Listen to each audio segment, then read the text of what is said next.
Welcome to Week in Geek, your new comics preview for February 27th. I'm Mike Ortiz. And I'm the Chris Brown. What do you got? Kind of a light week. It's kind of weird. I don't often have a lot of DCs anyway. I literally just have Marvels and Images this week. So I'm going to lead off here with Comeback issue 4.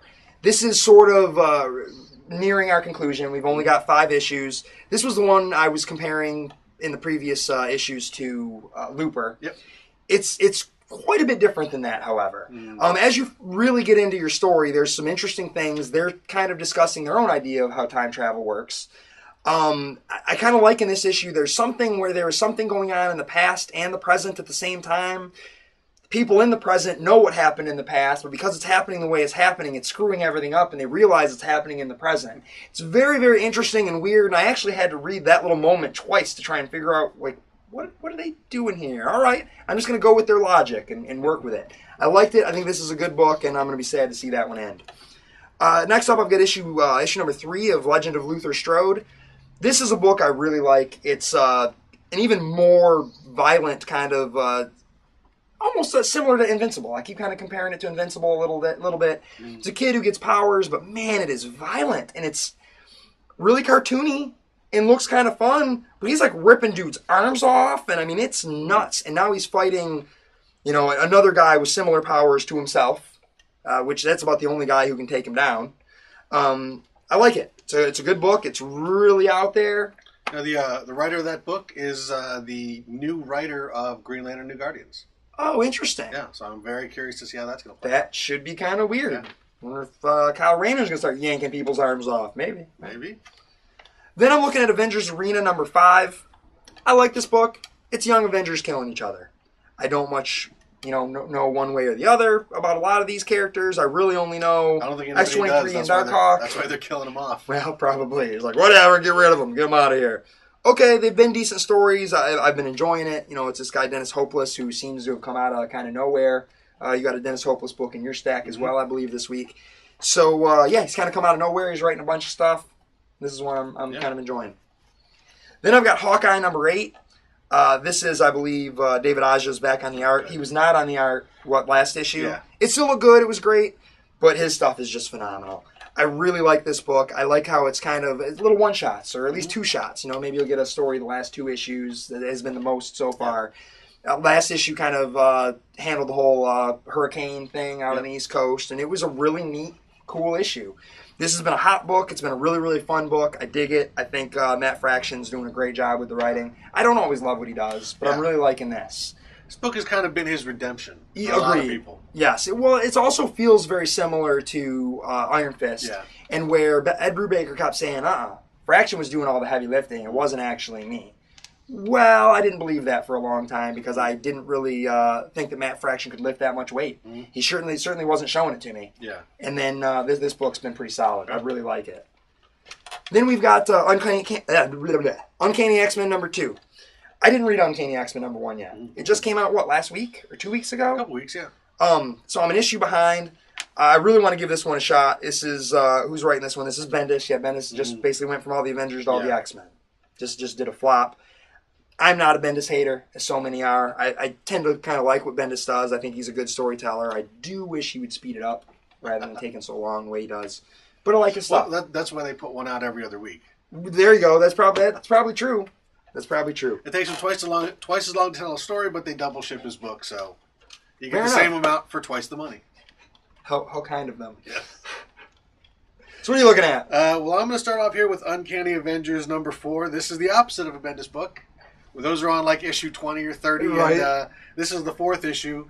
Rick Remender, John Cassidy. It's Cassidy's fault. Everybody knows it. That was the first of the Marvel Now. That's why he's not on the book after this issue, I think. That was the first of the Marvel Now stuff, right? Yeah, that was the launch. But, oh well. And everything else has like almost twice as many issues out.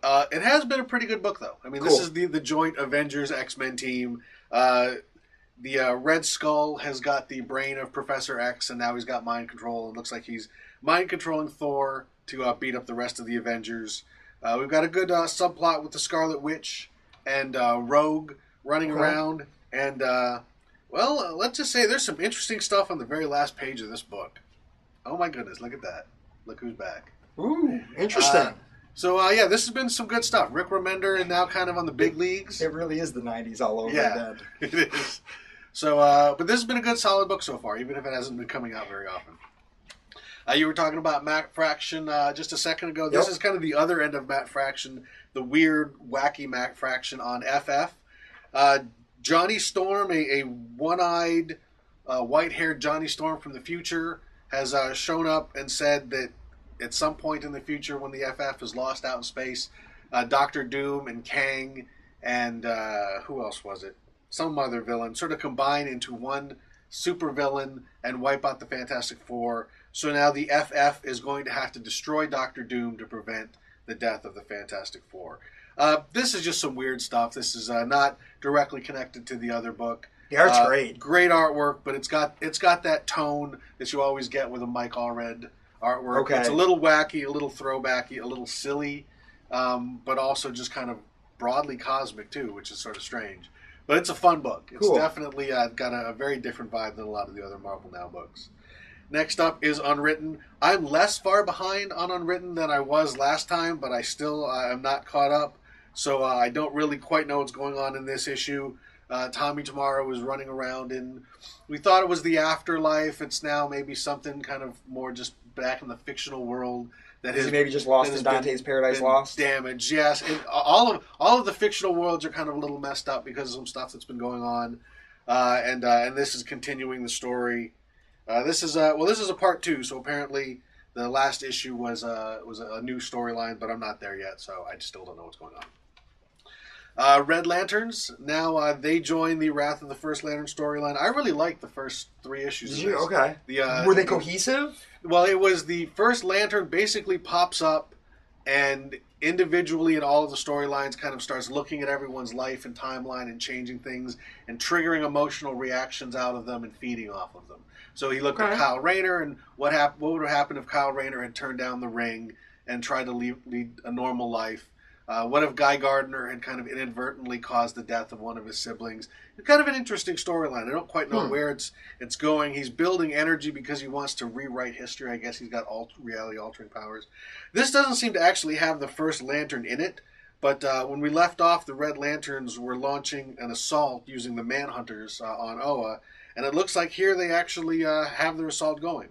So I don't know quite how this ties in to the Wrath of the First Lantern storyline because the First Lantern isn't in here yet. But this looks like it's just a little bit more of the repercussions. This is a little bit more of the fallout of that rise of the First Army stuff. Okay. With the Manhunters basically decimating Oa and some other stuff going on. It's been a pretty solid book. I think we mentioned before.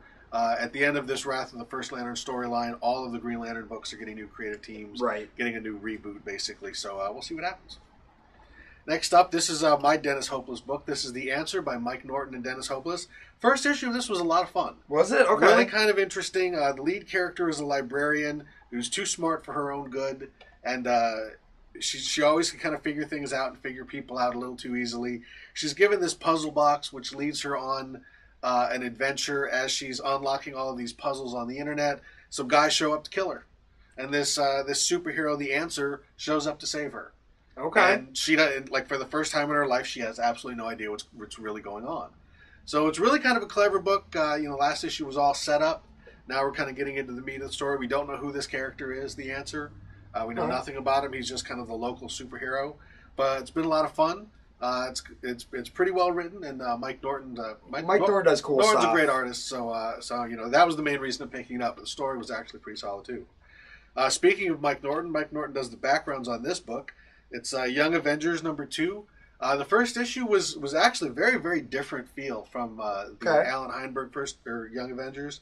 It's a slightly different team. It's got some different characters on it, but it's picking up the continuity of the original one. It's actually calling back to that a lot, but with a very different feel. Gillen and McKelvey have a different sensibility, a little bit more of an indie comic sensibility, and they bring that to this. So it's kind of nice seeing an Avengers book, again, much like Hawkeye, that actually shows a different side of things. It's not a big cosmic book, but really a lot of fun and interesting look at the younger members of the team. And that's my stack. Stack? All right, I guess it takes me to the top of my stack here. Kind of a strange one. This one's unusual for me, but I believe it was either last week or the week before I already kind of dropped some news as to why this would be a top pick for me. I'm looking at Guardians of the Galaxy 0.1. We've got the that Marcos Martin variant cover coming for the first issue. That'll be exclusive to 5 stores in Detroit. So I'm starting to kind of get a little hyped about this Guardians of the Galaxy. This is their big push for the next wave of the movies. Yep. So this is our little point one. This is, I guess, kind of the prelude to get you in. This is the origin of Star-Lord. Oh, is it? Okay. A lot of people, his origin was told a long time ago. He was brought back during the Annihilation stuff, but a lot of people don't really know the character that well. Bendis said that when he was researching it, he read the original origin story and loved it and thought it was a great origin and decided he wanted to bring it to a new generation of people who may not have read it way back in the 70s. And Star-Lord is the first casting that they've made for the movie, correct? Yep. So that certainly makes sense. Yeah. It was a guy from some sitcom Community or something? There's a guy from Parks and Rec. Parks and Rec, he was also in Zero Dark 30, so he is not just a comedic actor. But I actually think the Guardians of the Galaxy book before was very funny. All right. Because you've got this human being running around with a talking tree and a squirrel or a raccoon with a big gun, so you can't really ignore the comedic possibilities there. Okay. So cool. Yeah, I'm looking forward to this. I think it should be good, and it is written by Brian Michael Bendis with art by Steve McNiven. McNiven's fantastic. Absolutely, he is. So it should be a really cool book. It looks good. Check it out. My top pick, Batman Incorporated #8. Spoiler alert, there's been a lot of hype about this book. If you've seen the cover, you know what happens. So if you just saw that graphic. If you've checked out the news or the websites, you know what happens. If you've been reading it or not reading it, you kind of already know. I mean, everybody knew what was going to happen. Yeah. I was told to order more copies. I told my sales rep at DC, well, do you know what happens, or are they just telling you to tell us to order more? Haven't read it, but I know what happens, he says. It's like, all right, well, I'm not going to ask you because I don't want to know, but it's pretty clear that this is going to happen. And the phone went silent. Yeah. So we all knew what was going to happen. This isn't a big surprise. The only people that are going to be surprised are the people that picked up the USA Today this morning and go, ooh, that happened? I'm going to need that. And honestly, if you've been reading Grant Morrison's run all along, I actually remember I kind of said what's going to happen after this happens on an episode of the Zod Complex. Yes. Before when Bruce Wayne returned, I'm like, oh well, I guess that means they're going to get rid of somebody. And yeah, I think it's Grant Morrison's baby. It's his story. It's been, I think, pretty clear that it was always intended. And he's even said, I think a year ago he said that the end of his story is going to make Damian fans very unhappy. And this is it. So Batman Incorporated #8. And because someone's calling me, I'm just going to go ahead and wrap this baby up and end it. Goddamn phone calls. I'm going to go ahead and embarrass you once I know who you are. That is your Week in Geek.